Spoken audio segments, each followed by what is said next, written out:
I'm early, so I gotta let the live stream do its thing on YouTube so I can see my chat and mute myself. Oh, Do there its thing goes. on YouTube so I can see my. Boom, muted myself. All right. Well, I am on early. Better early than late. I'll give it a couple of more minutes before I get in just to let YouTube populate. I don't know why it looks so grainy all the time when on the replay. I think it's just the cyber demons censoring people. Obviously, they want their selected voices to be heard. So people like me, we get censored, but I don't care. I'm going to keep doing my thing, voicing my opinions because I don't do it in a harmful way. I'm very practical, kind of cynical, but but, anyways, you guys, happy Friday to you guys. We made it. We made it. If you observe Sabbath today, Shabbat Shalom. Happy Sabbath to those of you who observe the day of rest. I had a busy week. Busy week. I am really happy to just have some chill time before I get into all the mommy stuff, birthday parties, and all that good jazz. But, anyways, earlier this week, I was looking at a manosphere blog, and he was talking about Ayesha Curry. And apparently, she did an interview recently on Call Her Daddy podcast. And once again, Ayesha Curry is talking about Steph Curry, her humble beginnings with her husband, and and she's kind of narrating things as if, she, really didn't want the life that she's living now. Like she thought that Steph was going to be a high school gym teacher and that she was going to be the face of the relationship. That's how I'm reading in between the lines. Like she thought I was going to be the front face of this relationship. I was going to be the power driver in the relationship. And this is what she's saying in the in these interviews, right? And then you have all these women who are like, and even some men who are like, Ayesha Curry is just speaking her truth. Leave her alone. Let the woman speak her truth. She didn't think her life was going to be like that. She thought her life was going to be like this. And, the more I sit on all these different comments about Ayesha Curry, the more, I realize that no matter how wealthy a woman is, no matter how much access to wealth and security that a woman has, she can never get beyond herself for some women. And for Ayesha Curry, she's one of those women. She cannot get beyond herself. And I think she has like the pretty privilege syndrome, but it really, pretty privilege, you know, only goes so far in certain spaces, right? So she's trying to narrate herself as if she was going to be this corporate, executive, high level woman, right? And the truth is, when you really sit back and you peel back the layers of Ayesha Curry, this woman, this mother behind this powerful man, right? You kind of realize that you she really doesn't have the tenacity to be what she's on these podcasts trying to claim that she gave up to be. Like if Ayesha Curry was really destined, or even if she was even cut to be what she thinks she could have been in her mind if she wasn't with Steph Curry, right? She would be way more further ahead. The only reason why we know Ayesha Curry is because she is Steph Curry's wife.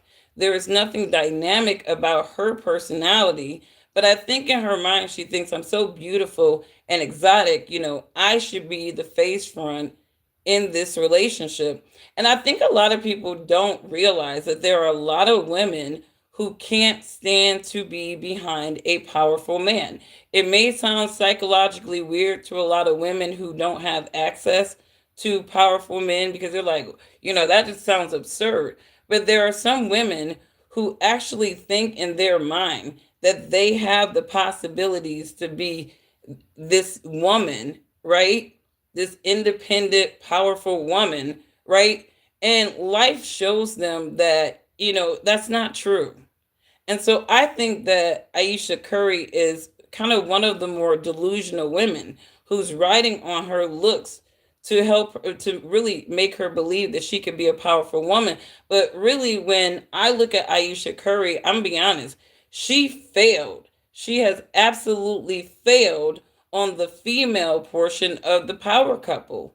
She has, because she has been in the shadows of a powerful man long enough for her to have been this big stepper that she thinks delusionally she could have been. But I listened to this woman speak. She is not the sharpest tool in the shed. She is only a pretty woman. And I think her delusion is believing that her social value is not really limited to just her beauty.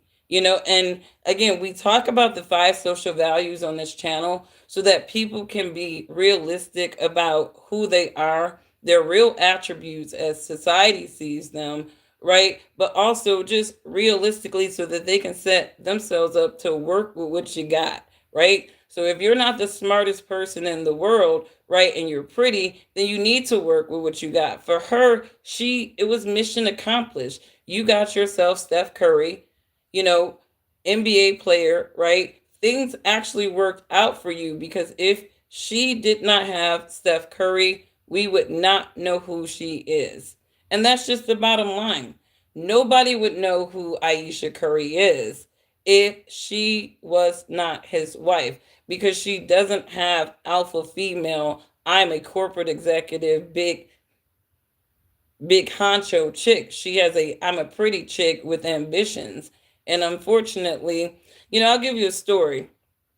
I know this young lady, right? And we got into a little I wouldn't even say it was a female spat because I don't really get into spats with women. I just say what I say. And if, I say what I say and I shut another broad down. She don't really say anything afterwards because she knows I'm smarter than her.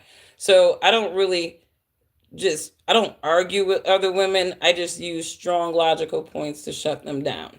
Right? So this woman is a business owner and she's bitching about that an Aldi's is going to be moving next door to her beauty salon, right? And she's like, I hate Aldi's, right? And in the back of my mind, I'm thinking like, you're a small business owner. They are attracting diverse customers to your business just for free. That's free marketing because they're right there next to you, a value chain. And if we know anything about women, they will spend cheaply on their food before they spend on their beauty. So what are you as a hair salon, beauty supply, or beauty hairdresser, whatever, beautician they call themselves, what are you bitching about, right? And she was like, girl, going on somewhere with that. I hate Aldi's. And I'm just thinking to myself, some people have businesses, right? But they don't have good business sense. And some people like hairdressers, they can have a, business model where they can, get enough clients to, help them live, survive or whatever. But, a lot of these women out here talking about I'm entrepreneur, I'm that, they don't have business sense. They don't have business common sense at all because only an idiot would believe that an Aldi's moving next door to their hair salon is a bad thing, right? But this goes to Ayesha Curry though. She's been, do you know that this woman has had access to capital? She's had business ventures. Nobody fucking knows about them because she's not that chick that she says that she is. Like, this woman is not out there making deals. She's out there bitching about, her life is not what she thought it was going to be. It's like, girl, you better be glad your life is what it is because we really wouldn't know who your ass is right now. And you better believe you be struggling just like the next basic bitch that didn't have Steph Curry as her husband, right? So, this goes back to Steph Curry himself, though.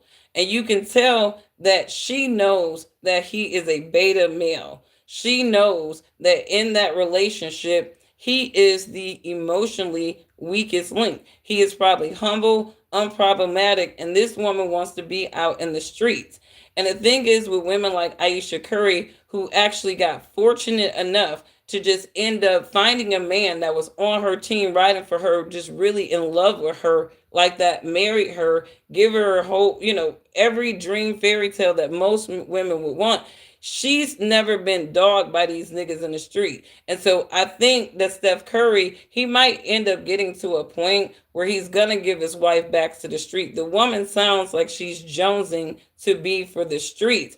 And I think that, when she goes out there and she gets dogged by enough of these dudes who really aren't interested in her, they're interested in the illusion of being with her because she's cute on the eyes, yes, but really, let's keep it straight. Ayesha Curry is a dime a dozen. There's a lot of light skinned chicks around here with hazel eyes, and honestly, her body is like it's kind of questionable sometimes, right? Because she didn't really get full melanated shape, if you know what I mean. I don't know what they got in her, but she didn't get the full melanated shape. But anyways, I think that she's kind of puffed up in delusion about herself. And a lot of women are like this where they just think that they're the shit. And really, you're not even the turd. Like you're more like the diarrhea because like you don't have a lot of common sense.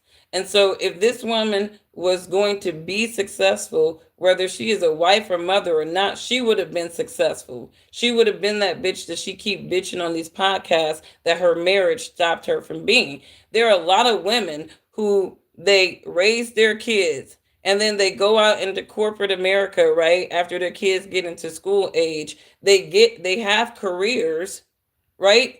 They're able to build themselves up in status in whatever sector they're in, right? Ayesha Curry doesn't have any excuses. She's just up here whining, and she's another woman who wants to be the face, of a relationship, even though she's in the shadows of a successful man. So let me know what you guys think. You said you have a major singing competition today and the judges laughed at you. Well, you know, it's life. You win some, you lose some. I always tell my kids it's okay to lose, just learn how to win better. Just learn how to win better, keep practicing, you'll be all right.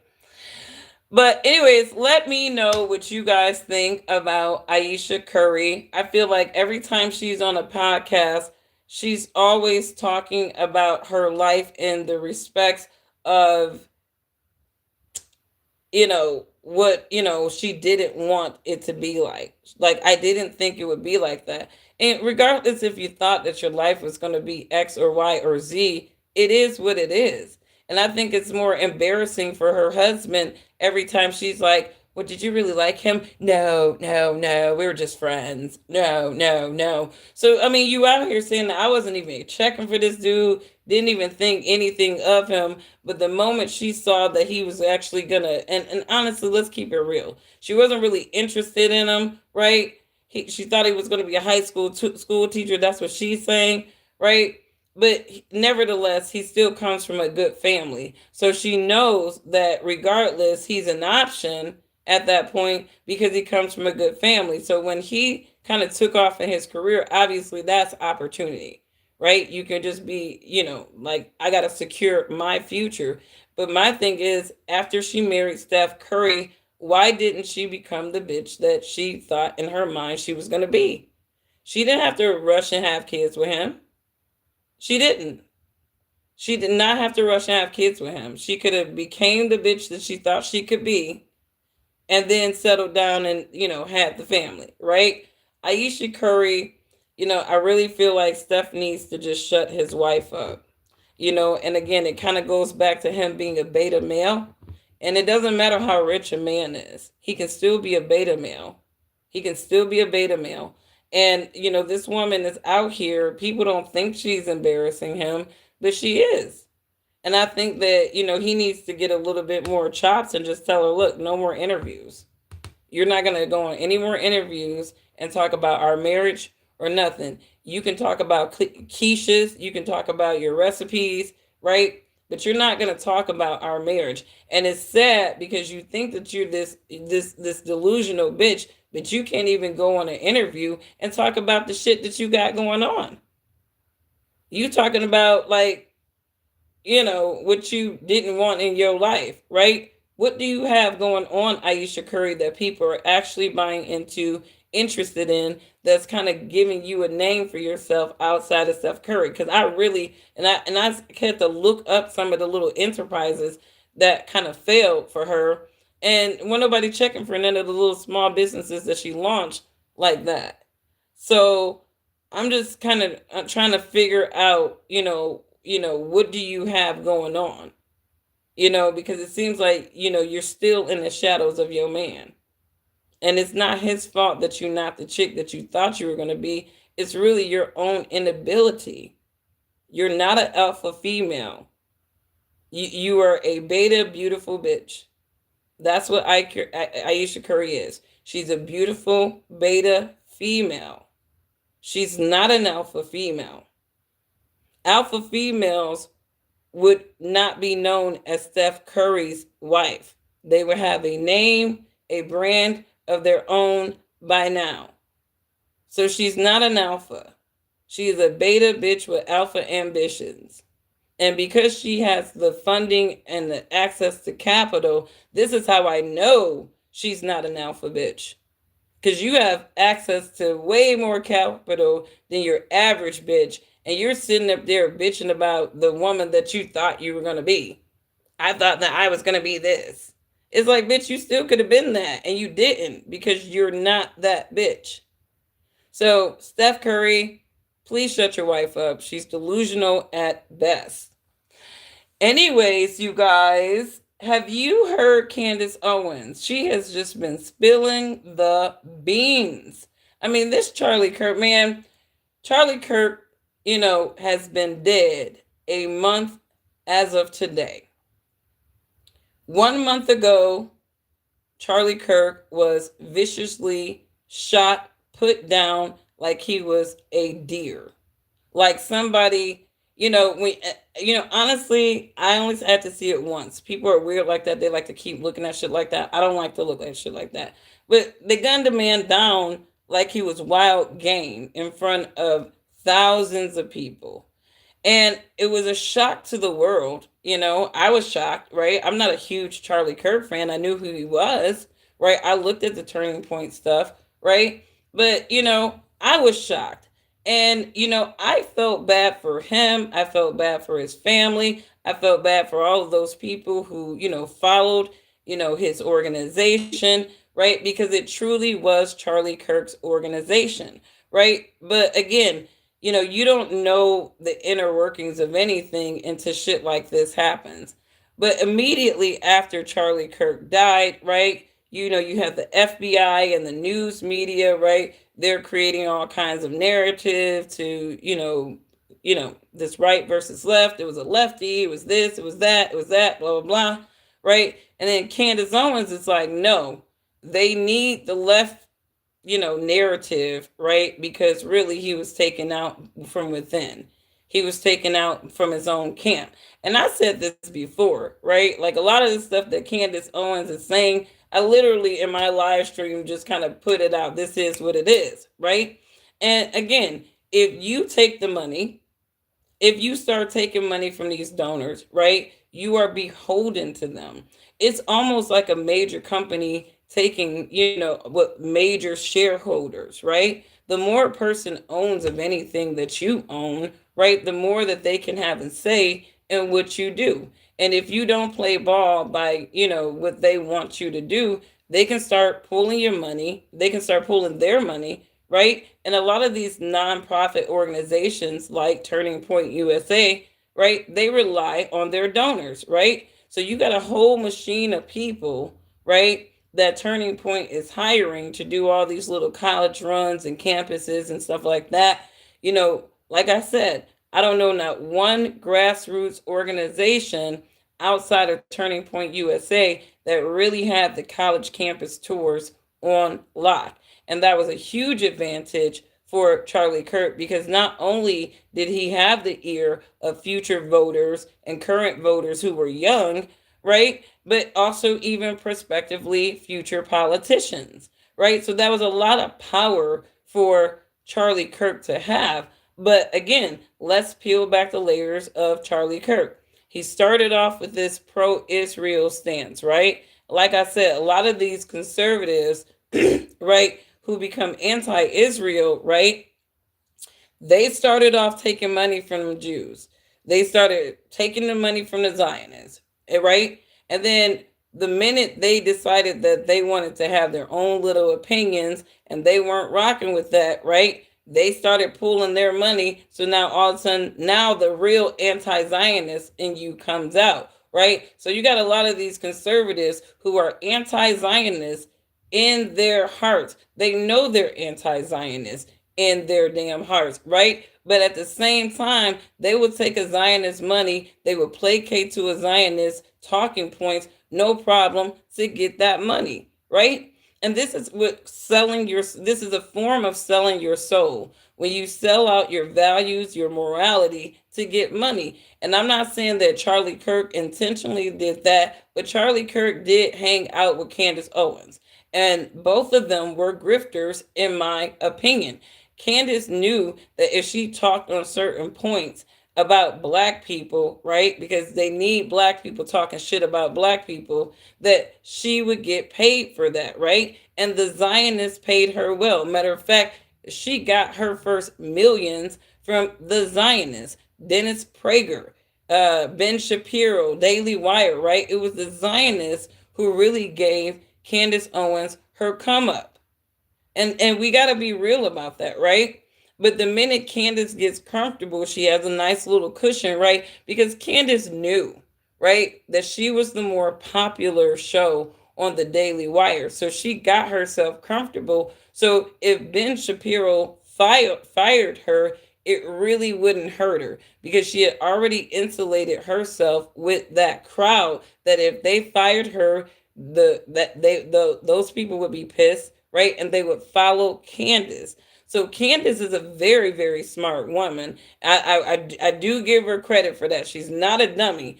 I think that she has some irrational dispositions. I do think she's a double talking demon, right? But she knows how to play chess, and she knows how to play chess like them. Okay?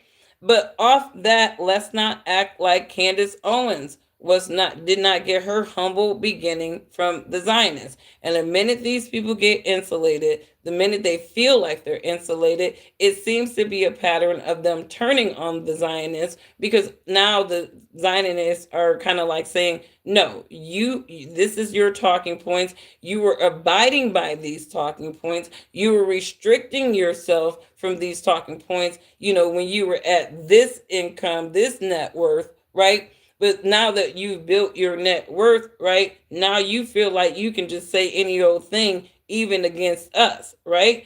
This is how it's working with a lot of these anti Zionist conservative people. So to me, it's giving you're angry because you didn't want to play ball anymore. So they was like, fine, you don't have to play ball. I'm taking my money. And you were bitter and angry about that, right? And obviously sometimes these Zionists will even coordinate to try to bankrupt you, according to Candace. But I'm just saying this to say that now Candace is revealing a lot of stuff that obviously if we did not have Candace Owens, we would not be, kind of thinking about a lot of things related to Charlie Kirk's assassination like we do. I totally believe that man was set up. I totally believe that that was a hit job from within. I always believed that from the beginning, that this was a hit job from within when they were spinning that leftist narrative so quickly, so hard. Then they wanted to throw in the transgender to get the conservative crowd really just, all on the lefties, right? So that they wouldn't look at their own people. That's how I knew that this is an inside job. And if you're listening to Candace Owens break some of her little receipts down or whatever, it does seem like Charlie got in bed with Zionist individuals, right? He was placating to pro Zionist dispositions and he was getting funded for it. This is the same way with Brandon Tatum. This is the same way with Brandon Tatum. No black man in America, Christian or not, goes that hard for Jews unless they're being paid by them. And I'm not an anti Zionist or an anti Jew, but let's just keep it a buck. Ain't no black man in this nation, foundational black American, buck dancing for Jews or whites that hard unless they're getting paid. So Brandon Tatum, he's getting paid by the same machine. So Brandon Tatum is kind of really taking the position that Charlie should have just stayed quiet. Charlie should have just played ball, right? Charlie shouldn't have been, changing his mind and taking these people's money and then changing his mind, right? Because like Brandon Tatum knows that the minute he starts to get like Charlie Kirk and start to question, what these people are doing over in that land, right? And how America is supporting genocide, according to a lot of people's sentiments, how America is supporting genocide vicariously through Israel's actions, how they're out there going wild, wild west over there in the Middle East, right? Just doing shit, right? And we're not allowed to question that shit, even though our taxpayers' money's funding that shit, right? We're not allowed to question it, right? And so Charlie, and there are a lot of other people on the conservative right who are questioning that shit.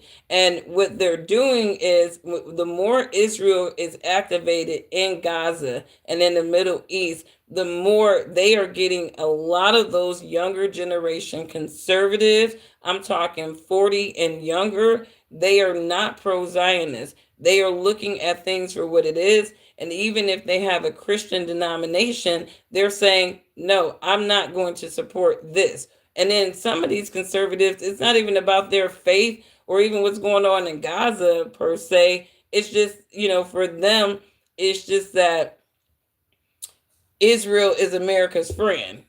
And, we should support them no matter what they do.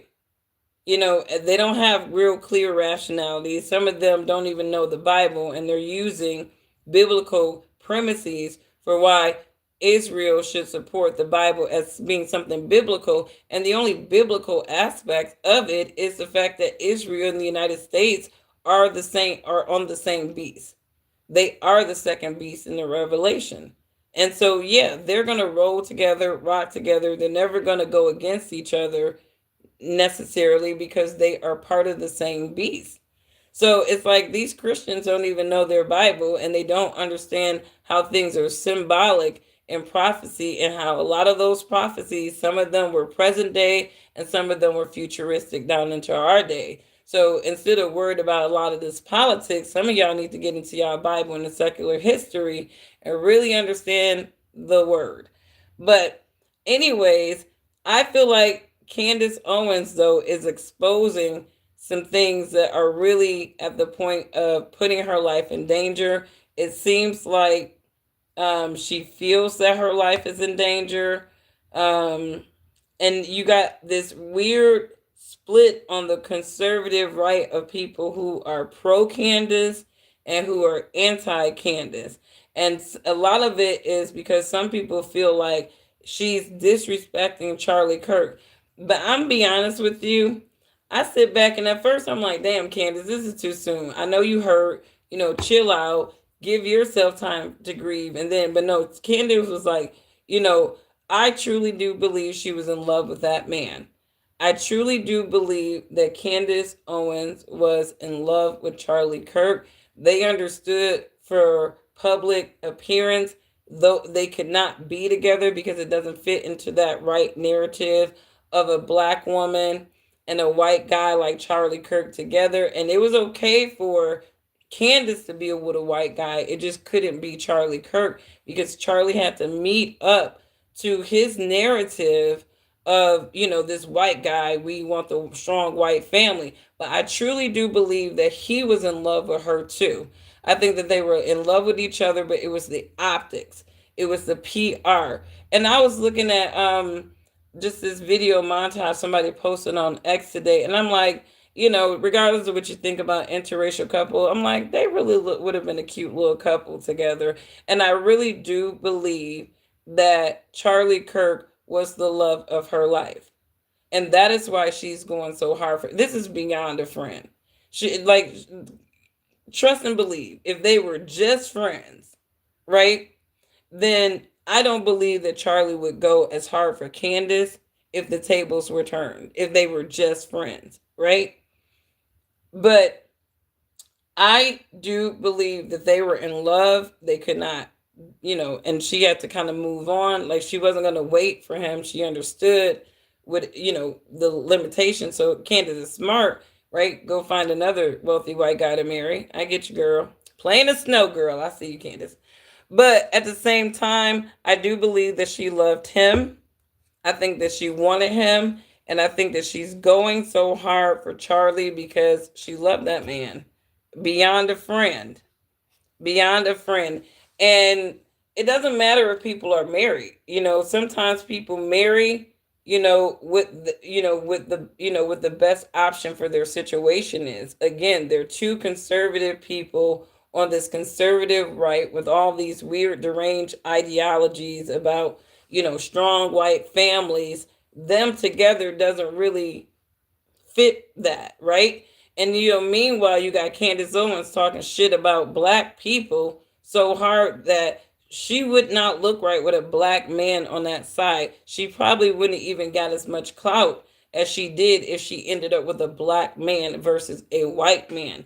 For black conservatives, they show their loyalty by marrying white mates. Brandon Tatum, white mate, right? Or non-black mates, right? Because they have to demonstrate the inferiority of black people, right?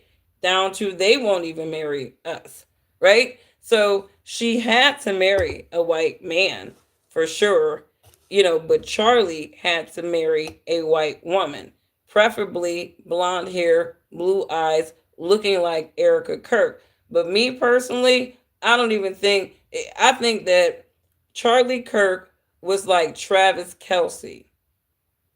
They like black women.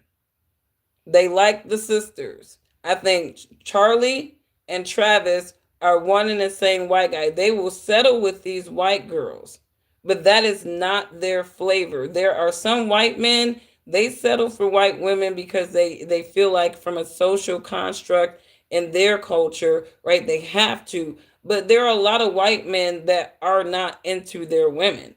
They only marry their women because it looks better for optics. It looks better for public appearance. And I believe that Charlie Kirk was like Travis Kelsey. They are getting they got them white women because it was better for optics. But they like chocolate milk.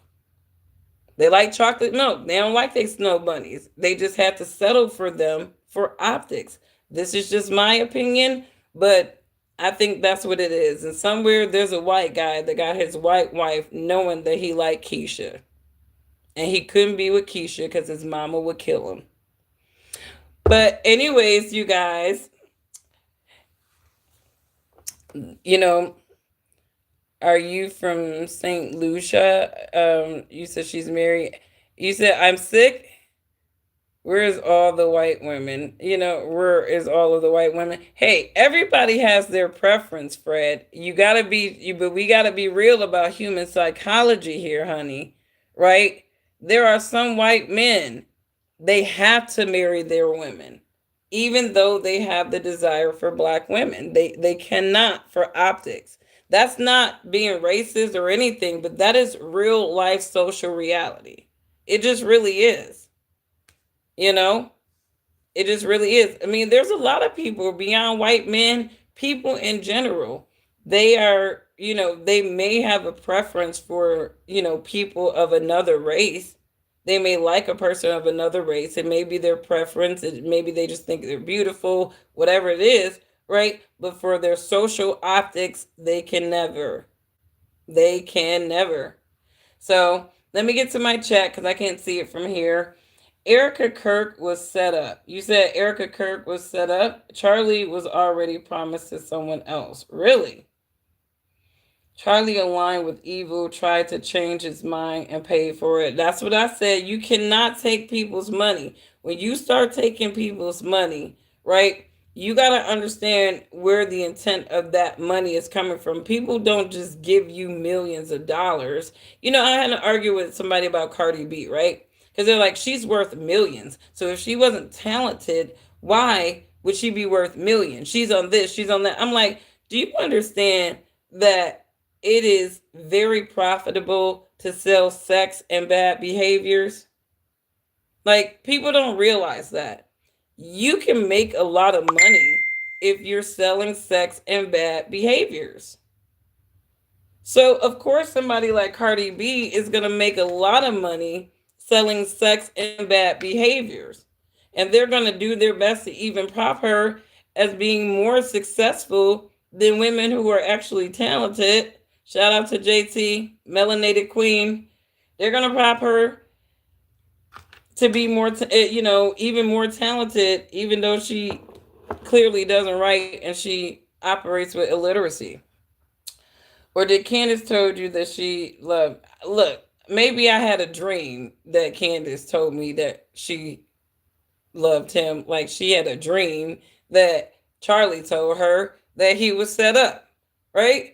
That shit tripped me out. I'm like, Candace, if you don't go back to sleep, girl. Now, don't tell the folks that you having dreams now, because now they're gonna think your ass is mystical and crazy, and that you ain't really you ain't really legit here. She talking about I had a dream, and you know how you see people, and they come to you, and Charlie came to me in a dream, and he told me that he was set up, and I'm just like, okay, okay, all right, this is where I'm gonna check out and look at something else because I don't know where this is going, but yeah, you know, that's what it is. What did you say? I think you're right with the Cardi shit. Or you don't like Candace Owens, John? It doesn't seem like you like Candace Owens. A lot of people don't like Candace Owens. Um, honestly, I believe in people telling the truth. I believe in people being bold enough to speak things that other people are not willing to speak. But I think that Candace's strategy, her methods, she definitely riddles them with some, deception. I saw another channel kind of calling her out on some of that Tyler Robinson stuff and I heard, and I actually watched this show where she was talking about, like, oh, what, 22-year-old kid uses vehicle, right? But there's a video that surfaced of Tyler Robinson using the word car, but also in that same video, it showed Tyler Robinson using the word vehicle. So he was using them interchangeably. And then also in that video, you notice that Tyler Robinson actually talks way different than, your average kid his age. He talks like he had like an old granddad that he's been under, right? And so, like, he's been around mature men. You know what I mean? And so Tyler Robinson, to me, like, it makes sense for him to use both of those words. But the dude was calling out the deception that Candace was showing this clip. And right in that same clip, within a matter of minutes, he's using the word vehicle. So, I mean, some of that, she got to stop, putting oh, this is suspicious, because a lot of shit is suspicious. But I think some of the shit that Candace be saying, sometimes she's reaching, but, again, with the whole he's been betrayed from within, you have people from Turning Point USA, who are on the mic, they're substantiating things that Candace has said. Again, check out Mr. Let Go, because obvious this dude, he's, he's been covering this. He's been exposing a lot of the oddities as well, and especially with Erica Kirk, and it would have been mine if it hadn't been Romanian Angels. Well, and I'm going to go back to this video, but I'm going to show you because I found him that day also, and he is. And remember, So she's Candace, not going and shout live out to today. Mr. Let In the Go, but base during Candace got a lot of super 2012. sloops on this. Oh, we got him. And next thing you know, they go arrest him. Backstage, and when he came out and was throwing the hats, I was there. I was standing next to the stage, and I would have recovered in the bushes was ever on the roof. I think it was in the bushes to start with. Now I'm not saying that Tyler Robinson wasn't on the roof. I'm not saying he didn't pull a trigger. I know I was in. Here we go. This is what I want to get to. Spent weeks and weeks and weeks getting volunteers, advertising for this event, and just so excited to be able to opportunity to be up really, really close, to be able to witness all the amazing dialogue. Sorry, it's a Phoenix-based number, so I'm going, who is this person? And Had that name and graduated in the year that he says that he graduated in. He doesn't look to me like he just graduated college, but according to his resume, he did. You know, sometimes I think Candace might be a fad. Sometimes I think that there's like two divisions. Like, you know how they're saying pendulums? Like, who's to say that, you got your Democratic side, you got your conservative side, right? And you got these feds on both sides, right? And they got their little operatives. I'm like, this girl be digging up so many receipts so fast. I'm like, are you tapped into the FBI system? Like, how in the hell, her sources are amazing, okay? I got to give it to Candace Owens' sources who be feeding her information because they are on it. I mean, she's like, who is this guy in this picture? Somebody tell me. And then the next day, she's like, we've identified this guy and blah, blah, blah. I'm like, are you a Fed, Candace, yourself? Like, ain't no regular person just getting fucking information that quickly on people. Like, I think a lot of these people are feds. I really do think a lot of these people are feds. I think Cardi B is working with the feds. Cause how the hell you got receipts on people? How the hell you got people's naked pictures? It's like a lot of these people are ops. All of them. All of them. It just seems like to me. And it's all distraction too. Like, it's 1 month after Charlie Kirk's death, right? And it's not shut and closed like the FBI wanted it to be. Because Candace Owens is like, no, he was betrayed by Israel because he stopped taking their money. He declined their money. He didn't want to buy into their narratives anymore. And he didn't realize that there was no way out after you start taking their money. Once you start taking the money, you start making deals with people, right? And they start owning or feeling like they can own your enterprise, your narrative, what you built, because you're taking their money, right? You can't back out of that money because they wouldn't invested in you if they did not think that you wielded some power and influence that needed to be controlled, that needed to be monitored. And the best way for them to monitor and keep you close is to be feeding you millions of dollars. And the more and their mindset is when you're accepting this millions of dollars, right? You are playing ball. But when you stop taking the money, right? That is an indicator that you have stopped playing ball. You are compromised. And honestly, that is not a good position to be in at all. If that was Steven Crowder, nobody would fucking care. Nobody would fucking care. Like Crowder, we wouldn't even be talking about Steven Crowder right now. But the fact that it was Charlie Kirk, the one that did have the influence that the Crowder crowd and the Daily Wire crowd, all of them are vying to be like Turning Point USA. Even when you got all these, look at all these conservatives now, right? Just jocking the fuck out of Charlie Kirk style, right? Oh, I'm going to do open debates and I'm going to go grab some black people because I know that the ignorant white conservatives love seeing white guys debate black people. You know what I mean? And then they go find the most ignorant Negroes that they know to debate. You know what I mean? And it's just like everybody's trying to take the Charlie Kirk sauce. Everybody trying to take the Charlie Kirk sauce. And it's just like, I'm sorry, none of y'all will ever be Charlie Kirk. He was a one-of-a-kind person, whether you like the dude or not. When a man built something with his hands, when he built it with his hand, you can't just replace that man with some old goofy-ass, white-ass face because he's a white guy. And a lot of these people are showing how fake that they really are, because it's like a lot of these people did not like Charlie Kirk. Now all of a sudden they just so pro Turning Point USA because they're trying to be a face for that shit. So Charlie Kirk did have a lot of fake people in his circle, I believe. He probably didn't know who to trust. And I truly do believe that Charlie Kirk, because Candace Owen said it herself. She confirmed through text messages that Charlie was fearful for his life up, leading up to those days that he was being assassinated. He was fearful for his life. And, one of the things that I thought to myself, well, if that was true, Candace, why the hell was he out there doing that event? If you felt like, because to me, I'd be like Malcolm X. Remember Malcolm X in the Malcolm X movie where he had his AR at the window, right? Because he was fearful of his life. He wasn't in no crowd of people. Malcolm X was like this out the window. Y'all remember that picture of Malcolm X? Why wasn't Charlie Kirk like that if he was, fearful of his life?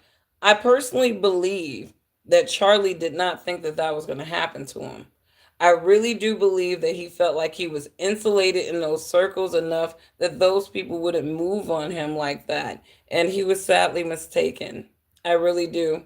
He was sadly mistaken. But you know what? This was eye opening, though, too.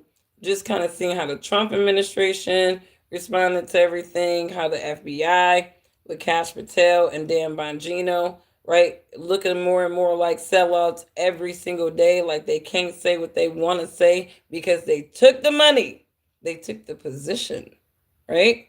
Take the money, take the position, right? Shut the hell up. And that's exactly what Cash Patel and Dan Bongino are trying to do.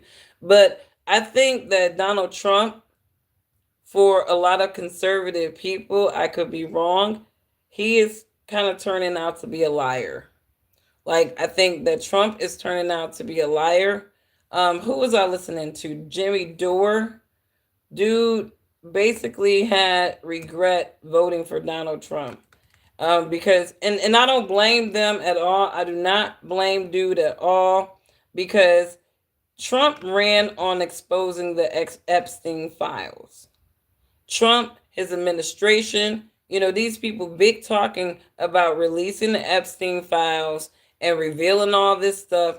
And I don't think that they realize how committed a lot of the people in the conservative base was to revealing who the pedophiles in the nation are. Right?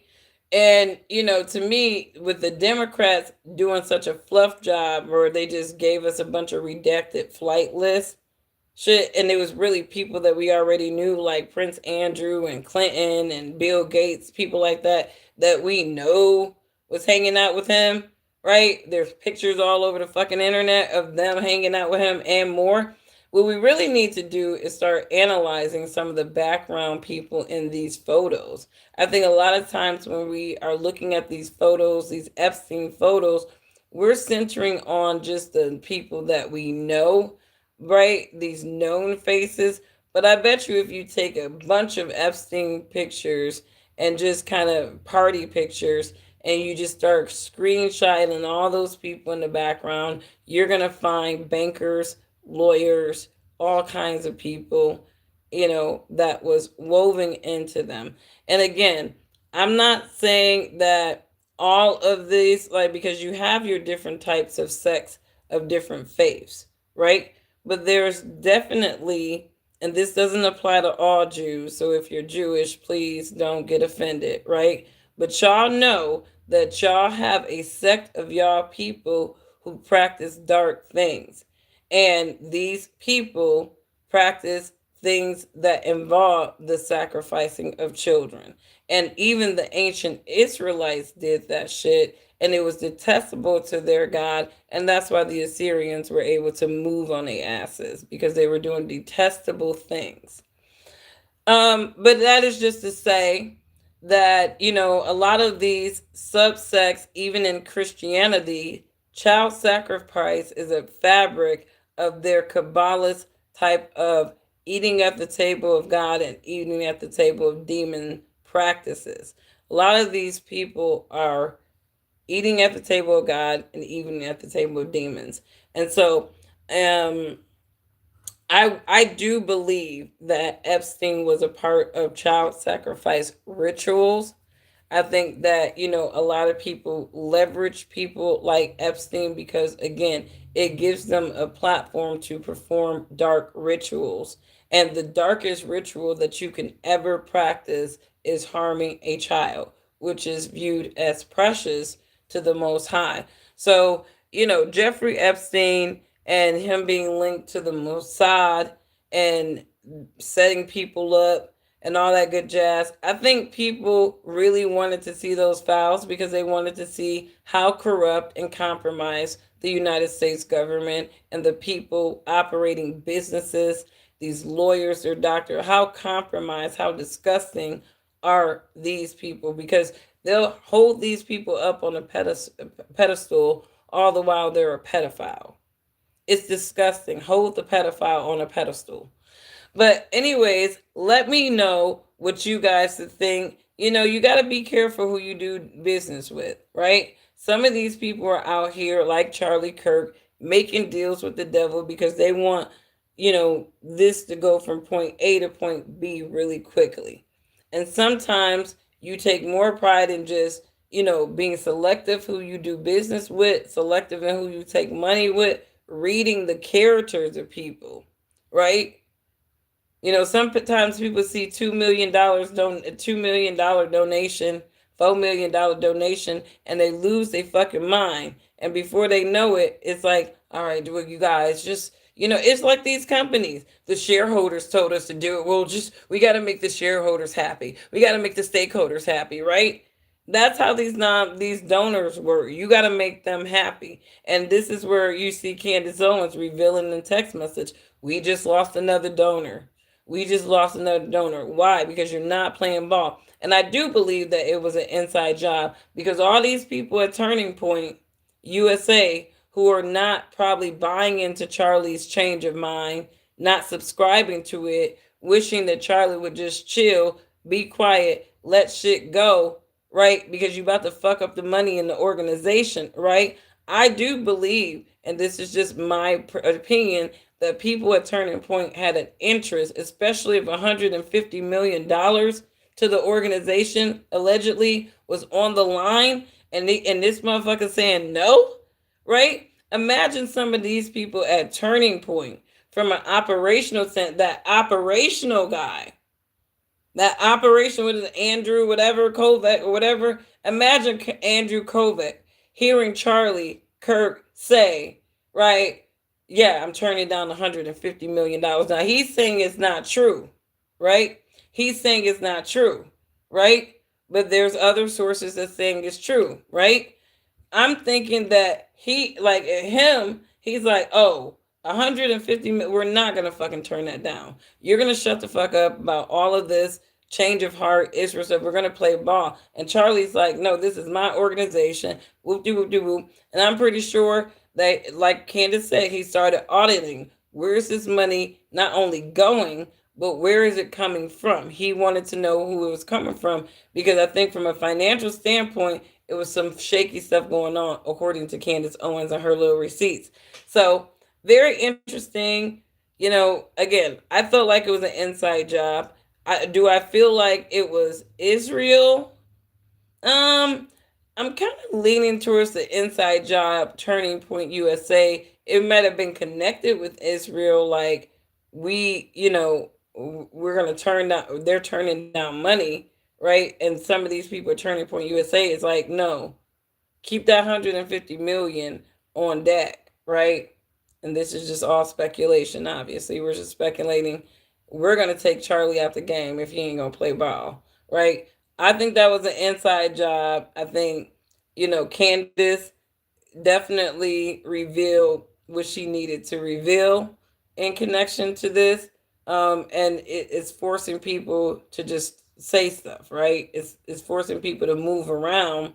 And usually guilty parties always reveal themselves on some weird shit. So we'll see. But Charlie Kirk's wife, I'm sorry, Erica Kirk, you geeking a little too much. And if $150 million online and you trying to be that power couple bitch like or a power bitch like Ayesha Curry want to be a power bitch. Trust and believe. Erica Kirk went to school, got all those degrees, right? Doing all this nonprofit shit. Hell no, she doesn't want to stand in the shadows of Charlie Kirk. I don't really feel like she liked that. I don't care how traditional that woman is making herself seems. I don't think she was a trad wife. And if anything, I think she was a handler to that man. I really do. I don't really think that that was just legit, legit. I feel like she was a handler. But let me get back to the comments. All right. I don't know, but I wouldn't be surprised. Yes, ma'am. I really think Palestine is part of this ritual. I mean, I think that there's a lot of rituals going on right now. We're seeing public shaming rituals. We're seeing genocides. I mean, these artists are performing rituals at their concert. Turning Point USA seems compromised. And if $150 million was on the table from a donor, and you got Charlie on this newer, higher moral compass, you know, if you got the right money hungry people, they like, man, fuck Charlie, fuck Charlie. We getting that 150 million. So let's look at how the money rolled into Turning Point after Charlie died. If somehow their operating expenses, jump to like 300, 200 million, you'll know somebody started taking the money again. They stopped losing donors. They got their donors back. Let's see what the donations look like at Turning Point USA in the next 2 years. And then we'll kind of know. We'll kind of know. Do you believe USA is awake about this, or just a few of you? I think that there are very few people in the United States who are truly organically awake, right? Because when you're truly organically awake, you are not on a political side. You'll realize that there's no political side, social side to be on, because you realize that people are just being MK ultra into hating each other, being divided on something, being ultra distracted or polarized about something. So, I think that, it's one of those things where if God blessed you with common sense and being able to look at the patterns of things, just count yourself fortunate, because common sense ain't so common anymore. Yeah, I agree, Gatto Planet. Scary amount of, I call them lemmings, like they're all just, walking into the fire pit. Walking into the fire pit. But let me know what you guys think about this discussion. I'm about to jump off. It's been about an hour. Ayesha Curry needs to stop being jealous of her husband, because the reality is, no matter how pretty that woman is, she's not an alpha female. She is not no go-getter, build a business, build an enterprise, and a brand woman. Because if she was, it doesn't matter if she married Steph and they had this NBA lifestyle, she would have did that. She has access to capital from a very wealthy man. She could have been a very well branded person. I don't know shit that Ayesha Curry does. Any of her brands, anything she's pushed out, they haven't been successful because we don't know them, we don't see them. And that the thing is, I think that Steph, he's a beta male. I think he seems like a very sweet guy, very humble guy, but he's married to a woman that's jealous of him and thinks that she's better than him. He's married to a woman that hates being in his shadow because she thinks that he should be in her shadow. He's married to a woman that wants to have all of the attention that he probably doesn't even want, right? It's just the name of just the game of where he's at, that he gets a lot of attention. He probably doesn't even want it, but he's with a wife that actually want that attention. She want to be that bitch that dudes are coveting after. She want to be that head honcho bitch that dudes just falling after, and she doesn't have that because she's with him. And so, I think that Steph Curry needs to give his wife back, to give her to the streets. Give her to the streets. Sometimes people are not, appreciative of what they have until they don't have it. And the thing is, when you are fortunate enough to marry a guy on the first try on the first time that loves you, adores you, provide for you, right? As his woman, builds you up. So, and obviously, any ventures that she did pop off that failed wouldn't even happen without her husband investing in her failures, right? But if she didn't have that, right, we wouldn't even know who the hell Ayesha Curry is. We really wouldn't know who she is.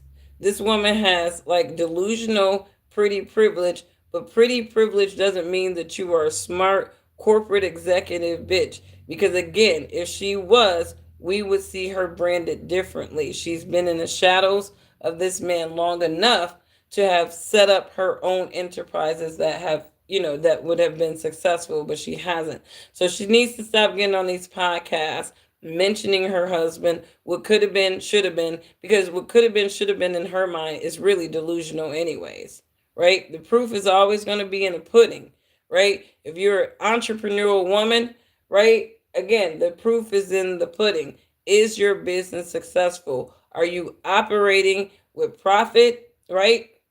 Or are you operating at a loss, right? Some of these women think just because I can pay myself out of a business, overpay myself out of a business that I've just started, right? That I'm some successful enterprise woman.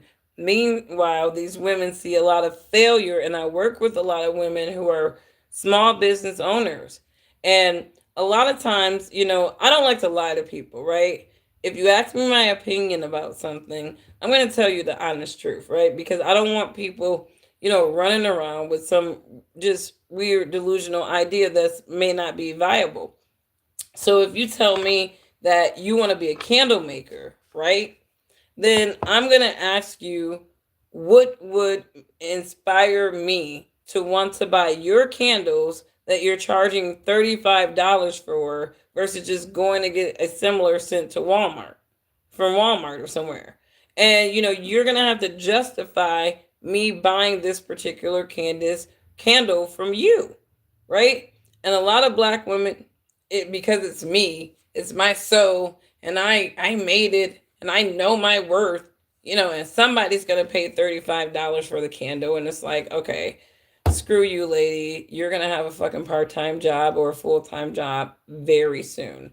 Because nobody's gonna pay 35 fucking dollars for your candle unless you have a real story behind it. But anyways, the delusions of some women. The delusions of some women. They think they're CEOs and corporate executives, and really they're just delusional. Delusional. But anyways, Candace Owens, girl, you done pissed enough people off. You done pissed off them Jews, them Zionists, right? The Christian Zionists, right? The Jew Zionists, they're all pissed off at Candace Owens, right? Because obviously she is putting everything on the Jews or the Zionists or Israel, whichever she feels like that day, it seems, right? And they're not very happy with that. And, I wouldn't say that Israel took Charlie out the game. I feel like somebody in his camp took him out the game, and Israel's money was a nice enticement to get that job done so that they can continue to keep the influence of Turning Point USA. But I think now with all of these revelations from Candace Owens, I'm going to make a prediction that Turning Point USA is going to probably slowly fail. It's going to slowly fail, and it's not going to have the influence that it had before, because the white guy conservatives who don't like how this Charlie Kirk thing has played out, and now they're listening to Candace Owens too. They're not going to be interested in having the Turning Point USA new business model, new influence there. They're not going to, they'll probably slowly check out of the Charlie Kirk show because it's not Charlie Kirk, and they know that he died. He died possibly, being betrayed by somebody who didn't want him to take a stance against Zionist idealism and propaganda. That's what it seems like to me. So let me know what you guys think. There'll probably be a number of dummy Turning Point USA's, another, Charlie Kirk's and reincarnated, if you will, coming up on the mic. But I don't think that, that particular movement is really going to survive, because a lot of the white men and a lot of those younger people, they're going to feel like, it's been compromised. And I think with Candace Owens coming out with her receipts, right, they're going to feel like it's been compromised, and that influence is going to go away. Now, this could be a good thing or a bad thing, depending on what side you're coming from, but I don't think Turning Point USA is going to survive. I don't care how much people, the Zionist people, donate to Turning Point. You might as well turn Turning Point, you might as well call it Turning Point USA ADL.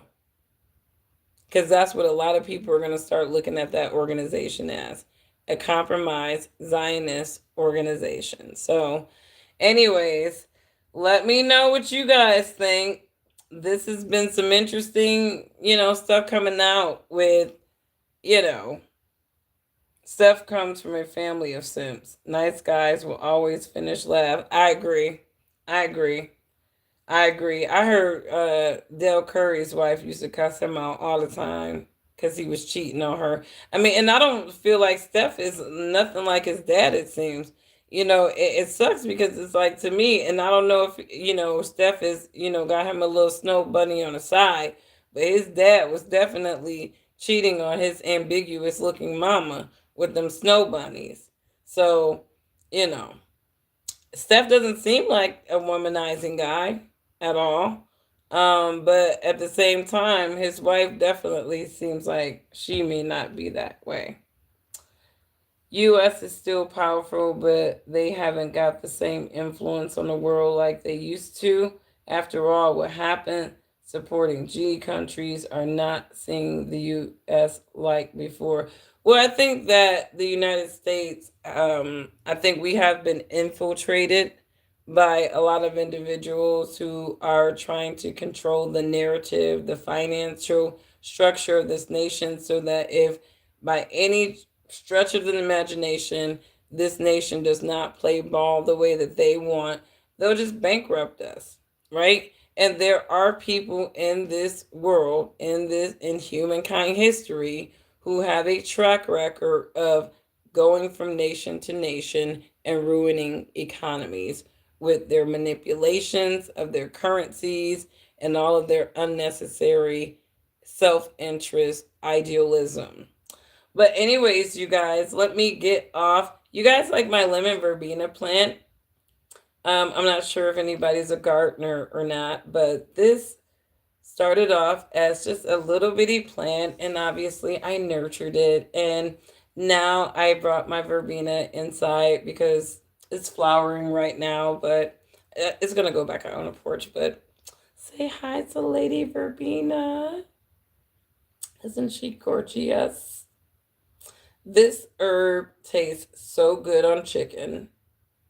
You can eat the leaves. They taste like lemon drops. It makes a great tea. Shout out to my people in the UK, because I know a lot of people in the UK, they drink lemon verbena tea. So I love lemon verbena tea. Lemon verbena is probably one of my favorite herb shrub plants. So I love it so much. I am in Michigan, so we are getting ready to just get down to some really cold weather. So I am harvesting and repotting my herbs. That's kind of like my weekend. It's just gardening and outdoor stuff. So you guys have a wonderful, wonderful.